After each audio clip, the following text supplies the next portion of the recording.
نحمد ونصلي على رسوله الكريم أما بعد فأعوذ بالله من الشيطان الرجيم بسم الله الرحمن الرحيم ربي اشرح لي صدري ويسر لي أمري واحلل عقدة من لساني يفقهوا قولي ربي زدني علما ربي زدني علما ربي زدني علما اللهم فقهني في الدين اللهم فقهني في الدين اللهم فقهني في الدين۔ اللہ تعالیٰ کا لاکھوں کروڑوں شکر ہے کہ اللہ تعالیٰ نے قرآن کی نسبت ہمیں یہاں جمع کیا۔ تو بس اللہ سے دعا کرتے ہیں کہ جو ہم یہاں تیرے کلام سے سیکھنے جا رہے ہیں اللہ تعالیٰ اسے ہمارے دلوں کے لیے نور بنا دے، ہماری سوچ کے لیے ہدایت بنا دے اور ہماری زندگیوں کے لیے عمل بنا دے۔ ہمیں صرف سننے والا نہ بنا بلکہ سمجھنے والا اور اس پر چلنے والا بنا دے۔ اے اللہ ہمیں قرآن کو صرف الفاظ کی صورت میں نہیں بلکہ زندگی کی صورت میں سمجھنے کی توفیق عطا فرما، آمین یا رب العالمین۔ تو لاسٹ ویک ہم نے دیکھے تھے سورہ بقرہ کی آیت نمبر 217 سے لے کے تو 222 تک۔ تو ریویژن کرتے ہوئے چلتے ہیں۔ تو دیکھیں لاسٹ ویک جو اور آج جو ہم دیکھیں گے انشاءاللہ وہ آیتیں ہوگی 222 سے لے کر تو 228 تک، مطلب کہ پورا مکمل رکوع ہوگا، ٹھیک ہے۔ تو جیسے کہ لاسٹ ویک جو ہم نے دیکھے تھے آیتیں، اس میں آیت نمبر 217 میں اللہ تعالیٰ کیا فرماتے ہیں کہ لوگ آپ سے حرمت والے مہینے میں جنگ کے بارے میں پوچھتے ہیں، کہہ دیجئے کہ اس میں جنگ کرنا بڑا گناہ ہے، مگر اللہ کے راستے سے روکنا، اس کا انکار کرنا، مسجد حرام سے روکنا اور اس کے رہنے والوں کو نکالنا اللہ کے نزدیک اس سے بھی بڑا گناہ ہے۔ اور اللہ تعالیٰ نے اسے کیا کہا؟ فتنہ کہا۔ اور اللہ تعالیٰ یہ بھی کہتے ہیں کہ یہ فتنہ جو ہے نا، یہ فتنہ قتل سے بھی بڑا ہے۔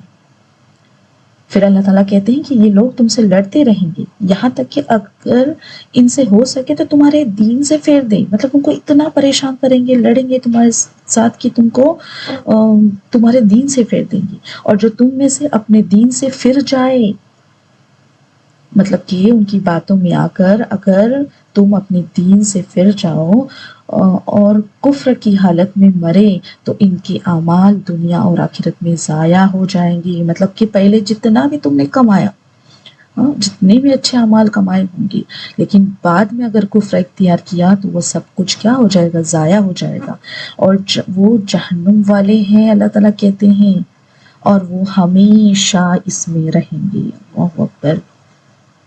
اس کے بعد اللہ تعالیٰ آگے جو آیتیں ہیں اس میں بتاتے ہیں کہ جو لوگ واقعی ایمان لاتے ہیں، مطلب کہ پھر اللہ تعالیٰ خوشخبری دیتے ہیں، یہاں پر تو تنبیہ دی گئی، اس کے بعد اگلی آیت میں اللہ تعالیٰ خوشخبری دیتے ہیں کہ جو لوگ واقعی ایمان لاتے ہیں پھر اس ایمان کی خاطر قربانی دیتے ہیں، اپنے ماحول اور آرام کو چھوڑتے ہیں اور اللہ کے راستے میں جدوجہد کرتے ہیں، یہی لوگ حقیقت میں اللہ کی رحمت کے امیدوار ہوتے ہیں۔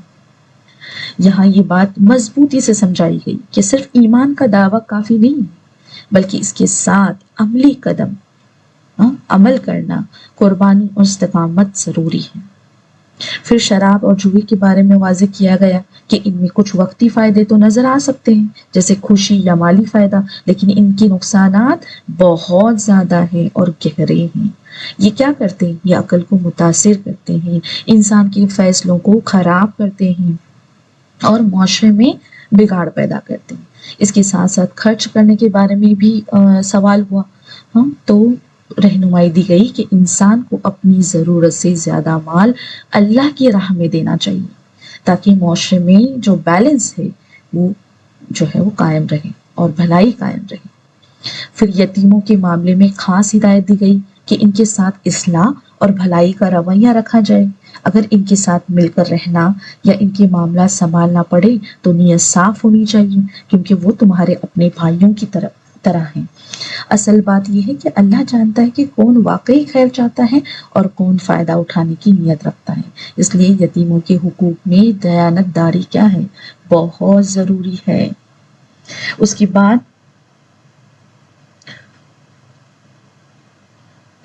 بعد نکاح جیسے اہم فیصلے میں ایمان کو سب سے اوپر رکھا گیا۔ ظاہری خوبصورتی، مال یا سماجی حیثیت کے بجائے دین کو ترجیح دینے کی تعلیم دی گئی۔ ایک معمولی حیثیت رکھنے والا ایمان والا شخص بھی اس شخص سے بہتر ہے جو ایمان نہ رکھتا ہو، چاہے وہ بظاہر کتنا ہی پرکشش کیوں نہ ہو۔ اس کا مقصد یہ ہے کہ ازدواجی جو زندگی ہے نا، صرف دنیا کا معاملہ نہیں بلکہ ایمان اور آخرت سے جڑی ہوئی ایک بنیاد ہے۔ تو یہ آیتیں تھی ہماری لاسٹ ویک کی۔ اس کے بعد اب آتے ہیں آیت نمبر 222 پر۔ تو دیکھتے ہیں کہ آج اللہ تعالیٰ ہم سے کیا کہنا چاہتے ہیں۔ تو دیکھیں اللہ تعالیٰ کہتے ہیں، اور آپ سے حیض کے بارے میں پوچھتے ہیں، کہہ دیجئے وہ ایک ناپاکی ہے، بس حیض کے دنوں میں عورتوں سے الگ رہو، اور جب تک وہ پاک نہ ہو جائیں ان کے قریب نہ جاؤ، پھر جب وہ پاک ہو جائیں تو ان کے پاس وہاں سے جاؤ جہاں سے اللہ نے تمہیں حکم دیا ہے، بے شک اللہ توبہ کرنے والوں سے محبت کرتا ہے اور پاک رہنے والوں سے محبت کرتا ہے۔ تو اب دیکھتے ہیں اس کا شان نزول دیکھتے ہیں پہلے کہ امام ابن کثیر فرماتے ہیں کہ یہودیوں کا رویہ جو تھا نا، وہ حائضہ عورتوں کے ساتھ بہت ہی توہین آمیز تھا، مطلب بہت توہین کرتے تھے ان کی۔ وہ انہیں گھر سے الگ کر دیتے تھے، ان کے ساتھ کھانا نہیں کھاتے تھے، اور نہ ہی انہیں ٹچ بھی کرتے تھے۔ اور دوسری طرف عیسائی جو تھے نا، ان کے یہاں کوئی روک ٹوک نہیں تھی۔ تو صحابہ اکرام نے جب یہ فرق دیکھا تو نبی کریم صلی اللہ علیہ وسلم سے سوال کیا، تو اس پر یہ آیت نازل ہوئی جس میں جو ہے وہ صحیح کیا ہے اس کی راہ دکھائی گئی، نہ یہودیوں جیسی سختی کہ عورت اچھوت بن جائے، اور نہ عیسائیوں جیسی کھلی چھوٹ کہ کوئی لحاظ ہی نہ رہے۔ تو اس کیا کرنا ہے یہ بتایا گیا۔ اب دیکھو لفظ یہاں پہ ازا کا جو استعمال ہوا ہے نا، اس کا مطلب ہے تکلیف۔ تو قرآن نے جو حیض کو ازا قرار دیا ہے، مطلب کہ ایسی حالت جو ناگوار یا جسمانی تکلیف کی ہوتی ہے۔ اگر ہم میڈیکل کے جو ماہرین ہیں نا، ان کے مطابق اگر دیکھیں گے تو اس دوران عورت کے جسم میں کئی تبدیلیاں آتی ہیں، مطلب حیض کے دوران عورت کے جسم میں کئی تبدیلیاں آتی ہیں جو اسے بیماری کے قریب لے جاتی ہے، مطلب ایک انسان بیمار کس طرح ہوتا ہے، اس کے قریب کر دیتی ہے۔ تو لہٰذا مرد کو اس صورتحال کا احترام کرنے کا حکم دیا گیا ہے، گویا کہ اللہ مرد کو یہ سمجھا رہے ہیں کہ یہ وقت نا، یہ مطالبہ کرنے کا نہیں ہے بلکہ سمجھنے کا ہے، یہ وقت جو ہے یہ حق جتانے کا نہیں ہے بلکہ ساتھ دینے کا ہے۔ یہاں دین ہمیں صرف ایک حکم نہیں دیتا بلکہ ایک رویہ سکھاتا ہے کہ عورت کو اس حالت میں مسئلہ نہ سمجھو بلکہ ایک ایسی امانت سمجھو جسے نرمی اور خیال کی ضرورت ہے۔ اور پھر یہاں پر طہارت کے 2 مرحلے بیان کیے گئے۔ پہلے جب تک وہ پاک نہ ہو جائے، کیا کہا گیا کہ جب تک وہ پاک نہ ہو جائے ان کے قریب نہ جاؤ۔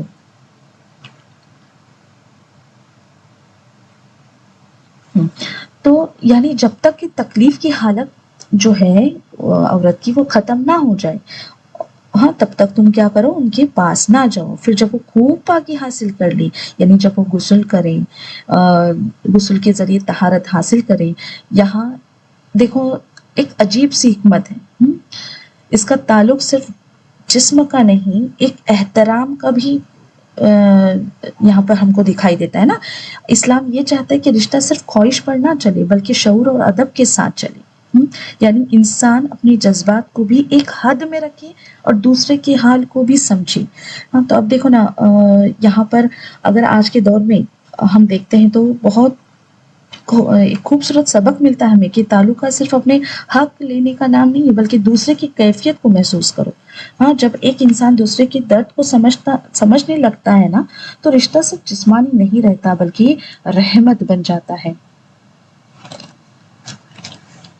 حضرت عائشہ رضی اللہ تعالیٰ بیان فرماتی ہیں کہ میں حالت حیض میں ہوتی اور رسول اللہ صلی اللہ علیہ وسلم میرے ساتھ ایک ہی برتن میں کھانا کھاتے، یہاں تک کہ میں ہڈی سے گوشت نوچتی تو آپ صلی اللہ علیہ وسلم وہیں سے کھاتے جہاں سے میں نے کھایا۔ تو دیکھو نا کتنا خوبصورت رشتہ بتایا جا رہا ہے نا یہاں پر ہم کو، کہ کس طرح بانڈنگ ہونی چاہیے ایک ہسبینڈ اور وائف میں۔ آج کل کی مصروف زندگی میں کیا ہوا ہے، سوشل میڈیا کے جو اثرات ہیں نا، ان سے انسان کو بے صبر بنا دیا ہے۔ حیض کے ایام میں بھی مردوں کا چڑچڑاپن، ہاں، بیوی سے دوری اختیار کر لینا، پھر یہ جو مطلب دوری رکھنی پڑتی ہے نا، اس کی وجہ سے وہ لوگ کیا کرتے مطلب جھگڑے وغیرہ شروع ہو جاتے ہیں۔ تو یہ آیت ہمیں سکھا رہی ہے کہ محبت جو ہے نا، یہ جسمانی لذت سے بالا تر ہے، یہ جو رشتہ ہے نا، یہ اس سے بہت پرے ہے۔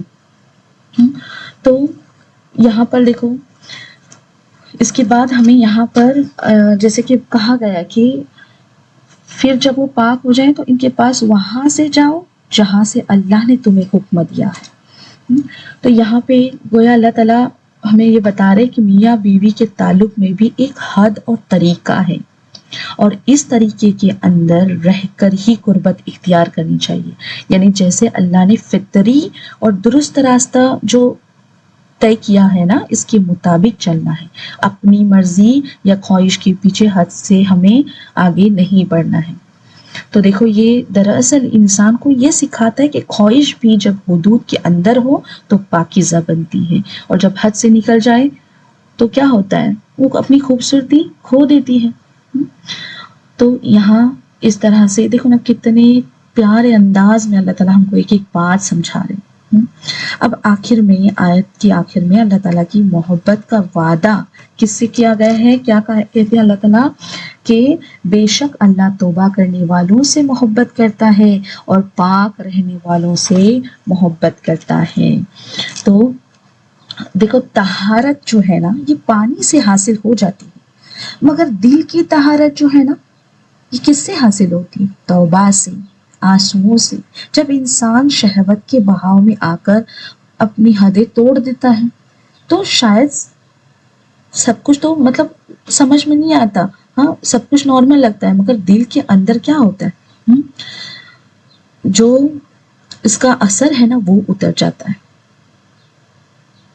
اور اسی لیے قرآن جب طہارت کا ذکر کرتا ہے تو ساتھ توبہ کا بھی کرتا ہے، کیونکہ انسان صرف جسم نہیں، روح بھی ہے، جس کا میل جو ہے نا، یہ دھل جائے مگر دل کا داغ جو باقی رہ جائے تو سکون نہیں آئے گا۔ اور جب انسان سچی توبہ کرتا ہے تو وہ صرف معافی نہیں مانگتا، وہ اپنے اندر کی ٹوٹ پھوٹ کو جوڑتا ہے، وہ اپنے دل کو دوبارہ زندہ کرتا ہے۔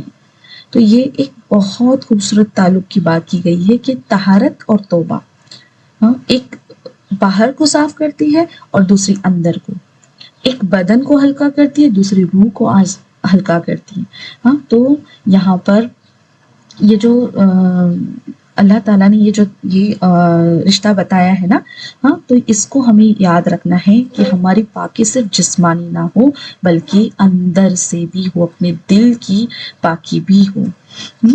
تو اللہ تعالیٰ کیا کرتا ہے؟ ایسے لوگوں کو بہت معاف کرتا ہے۔ اب یہاں پر دیکھو، مردوں کے لیے کیا یہاں پر حکم دیا گیا کہ اپنی خواہشات پر قابو پانا سیکھیں اور بیوی کو مخصوص ایام کی تکلیف کا احترام کریں، اسے بوجھ نہ سمجھیں بلکہ اس کی خدمت کریں، یا اس کا ساتھ دیں، اسے انڈرسٹینڈ کریں۔ اور عورتوں کے لیے کیا ہے کہ طہارت کا خاص خیال رکھیں اور اسے اللہ کا حکم سمجھ کر انجام دیں، کیونکہ اللہ پاک رہنے والوں سے محبت کرتا ہے۔ امید ہے یہاں تک سمجھ میں آ گیا ہوگا۔ اب آتے ہیں اگلی آیت کی طرف۔ یہ آیت اچھے سے سمجھ میں آ گئی؟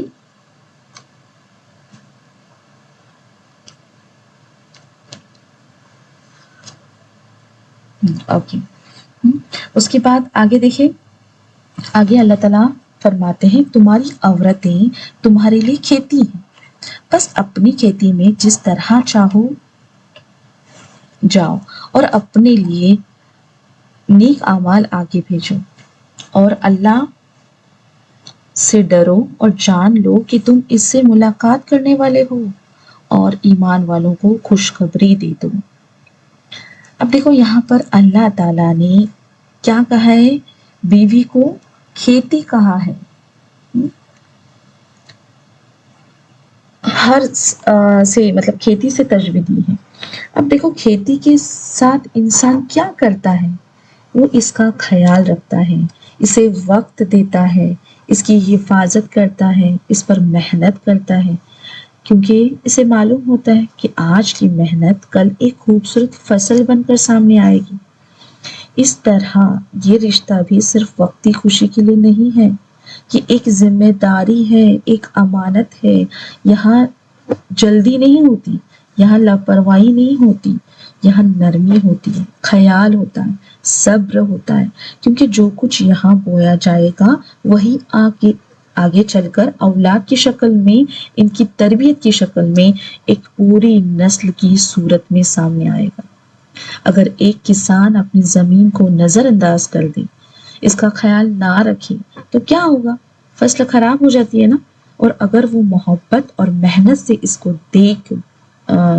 اس کی دیکھ بھال کرے تو وہی زمین بہترین پھل دیتی ہے۔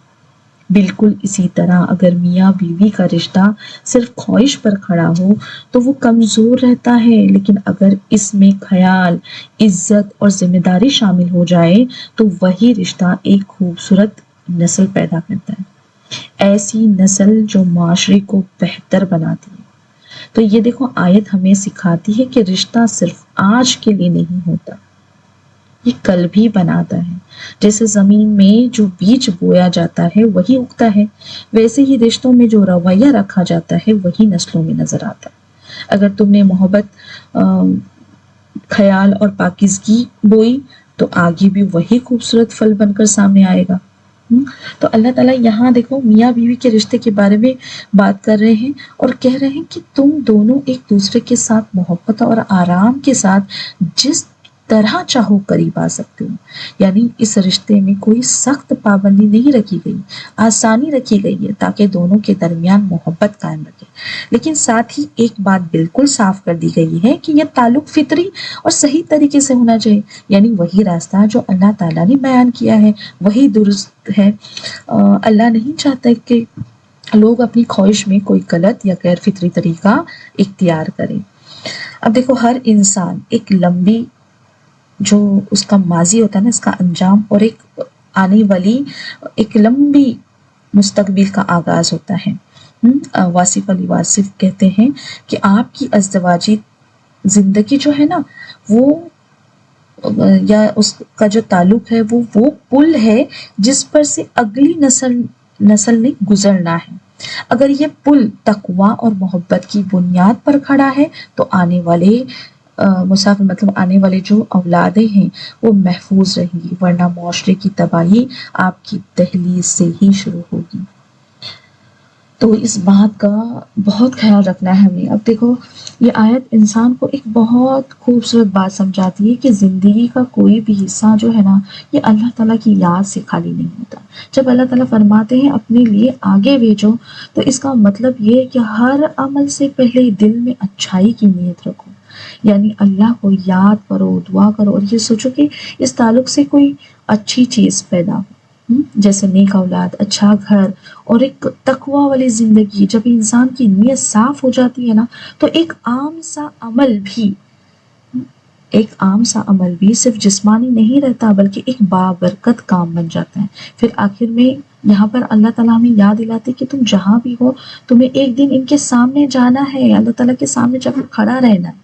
ہاں تو یہ بات جو ہے یہ ڈرانے کے لیے نہیں بلکہ انسان کو یاد رکھنے کے لیے بتائی جا رہی ہے تاکہ وہ تنہائی میں بھی غلط راستے پر نہ جائے۔ ہاں دونوں ہے، یہاں پر دیکھو اللہ تعالیٰ کی طرف سے تنبیہ بھی کہیں گے اور ایک اشارہ بھی کہ جو بھی چیزیں ہم تنہائی میں کرتے ہیں نا، اگر ہم غلط راستے پر جاتے ہیں تو ہمیں یاد رکھنا ہے۔ کیا یاد رکھنا ہے؟ کہ ہمیں ایک دن اللہ کے پاس جانا ہے، اس کے سامنے کھڑے ہونا ہے۔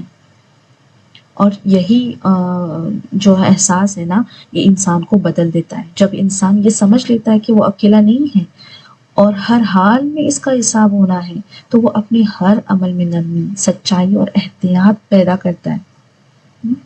تو کیا سبق حاصل ہوا؟ کہ جب انسان ہر کام سے پہلے اچھائی کی نیت رکھ لے اور یہ یاد رکھے کہ وہ اللہ کے سامنے جواب دہ ہے تو اس کی زندگی کے عام سے عام کام بھی ایک خوبصورت عبادت بن جاتے ہیں۔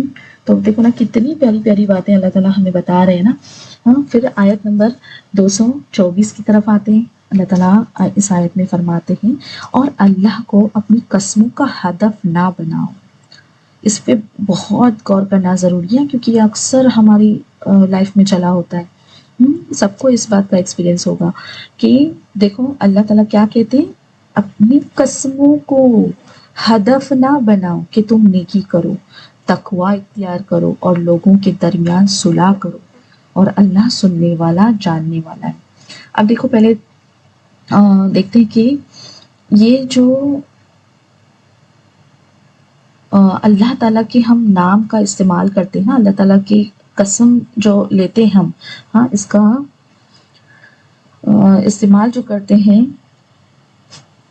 وہ ایک اس کا ایک جو ہے اہم اصول بیان کیا گیا ہے یہاں پہ ارزو مطلب کہ رکاوٹ. اس کا مطلب کیا ہے، اس آیت میں اللہ تعالیٰ نے حکم دیا ہے کہ اپنے نیک کاموں، تقوی اور لوگوں کے درمیان صلح کرانے کی راہ میں اللہ کے نام پر کھائی جانے والی قسموں کو رکاوٹ نہ بناؤ. اب دیکھو ارزو جو ہے نا، یہ ایسی چیز کو کہتے ہیں جو کسی کام کے سامنے آڑ یا ڈھال بن کر کھڑی ہو جائے. جیسے کہ قصے سے سمجھتے ہیں. ابو بکر صدیق رضی اللہ تعالیٰ عنہ ہم جانتے ہیں کہ نہایت نرم دل اور سخی تھے. وہ اپنے رشتہ دار مطلب بہت مالی مدد کرتے تھے ابو بکر صدیق رضی اللہ تعالیٰ عنہ بہت سے لوگوں کو. اور ان کے ایک رشتہ دار تھے جن کا نام مصطح بن اساسہ رضی اللہ تعالیٰ عنہ ہے. ہاں تو وہ ان کی مالی مدد کیا کرتے تھے کیونکہ وہ ضرورت مند تھے، غریب تھے. پھر جب واقعی افق پیش آیا، مطلب کہ وہ تکلیف دہ وقت جب حضرت عائشہ رضی اللہ تعالیٰ عنہ پر بہتان باندھا گیا، تو یہ مستحب ان لوگوں میں بھی شامل، مطلب وہ جو تھے نا وہ صحابہ ان لوگوں میں شامل ہو گئے جنہوں نے اس بات کو آگے پھیلایا، مطلب جو تہمت لگائی گئی تھی نا اس معاملے میں. تو اب دیکھو میری بہنوں، یہاں پر ذرا حضرت ابو بکر صدیق رضی اللہ تعالیٰ عنہ کا دل کا حال سوچیں. ایک طرف اپنی بیٹی کی پاک دامنی، ہاں اس پر ایسا بڑا الزام لگایا گیا، اس کے بعد دوسری طرف وہ شخص جس کی وہ مدد کرتے تھے وہ بھی اس بات میں شامل. اب کیا ہوگا؟ دل ٹوٹ جانا فطری تھا، ہے نا، غصہ آنا فطری تھا. اس دکھ میں حضرت ابو بکر صدیق رضی اللہ تعالیٰ عنہ نے قسم کھا لی کہ اب وہ کبھی مصطح کی مدد نہیں کریں گے. کیا کیا ابو بکر صدیق رضی اللہ تعالیٰ عنہ نے؟ قسم کھائی کہ اب وہ اس شخص کی کبھی وہ مدد نہیں کریں گے. اب ظاہری طور پر دیکھا جائے تو یہ بات بالکل سمجھ میں آنے والی ہے نا، بالکل سمجھ میں آنے والی ہے. ہر انسان یہی سوچتا ہے کہ جس شخص نے اتنا دکھ دیا اس کے ساتھ بھلائی کیوں کی جائے.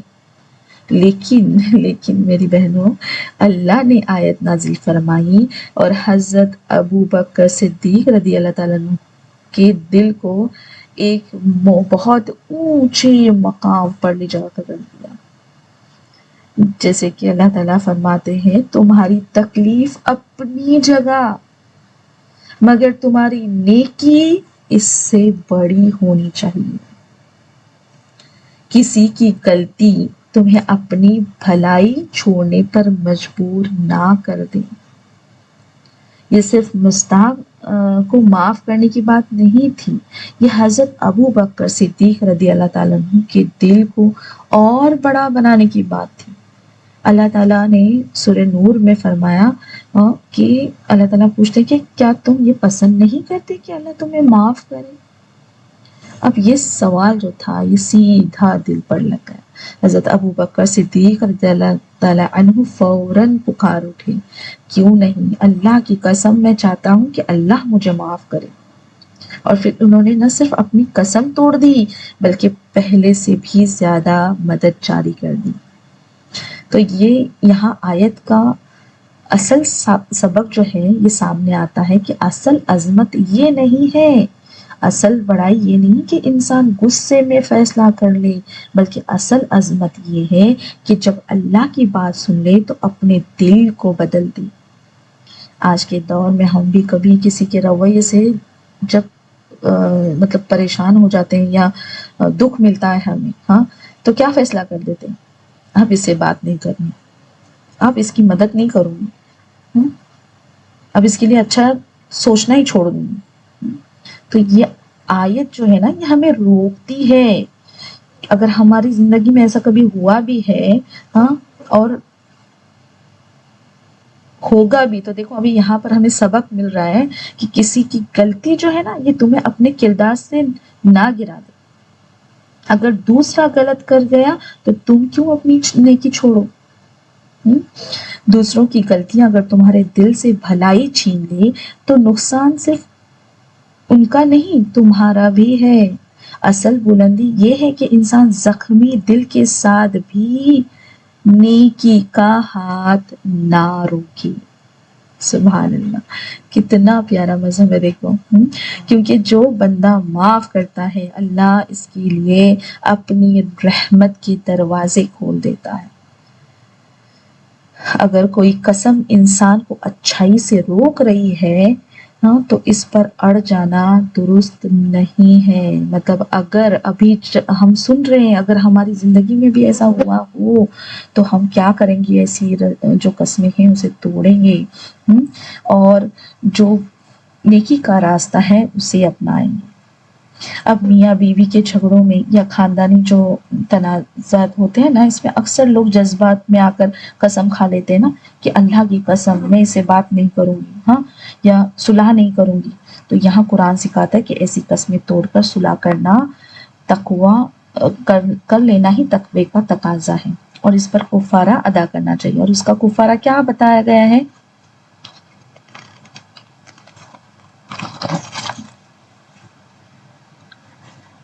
جو سورہ مائدہ میں آتا ہے نا کہ 10 مسکینوں کو کھانا کھلایا جائے، یا ان 10 لوگوں کو کپڑے دیے جائے، یا تیسرا جو ہے وہ غلام آزاد کیا جائے، اور اگر اس میں سے بھی نہ ہو تو 3 دن کے روزے رکھے جائے۔ تو اس طرح سے میری بہنوں دیکھو نا، میاں بیوی کے درمیان ہم جو ناراضگی ہوتی ہے نا، کچھ ایسی تلخی آ جائے، رشتہ داروں کے ساتھ دل دکھ جائے اور انسان غصے میں فوراً کہہ دے کہ اللہ کی قسم اب میں سے بات نہیں کروں گی، یا جو بھی ہے صلح نہیں کروں گی، تو اس وقت انسان کو لگتا ہے کہ وہ اپنی بات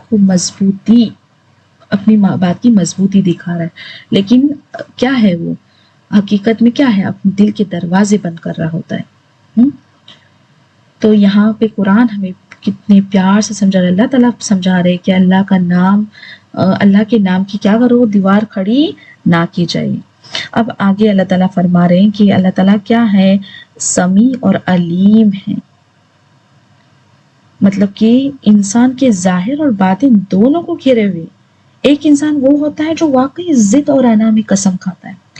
اب دیکھو 2 قسمیں یہاں پر ہمیں سمجھ میں آتی ہے۔ ایک انسان کیا کرتا ہے جو واقعی کیا کرتا ہے، ضد اور انا میں قسم کھاتا ہے، اس کے دل میں صاف ہوتا ہے کہ وہ جھکنا نہیں چاہتا، معاف نہیں کرنا چاہتا، صرف اپنی بات منوانا چاہتا ہے۔ اب زبان پر اللہ کا نام ہوتا ہے مگر دل میں اپنی انا ہوتی ہے۔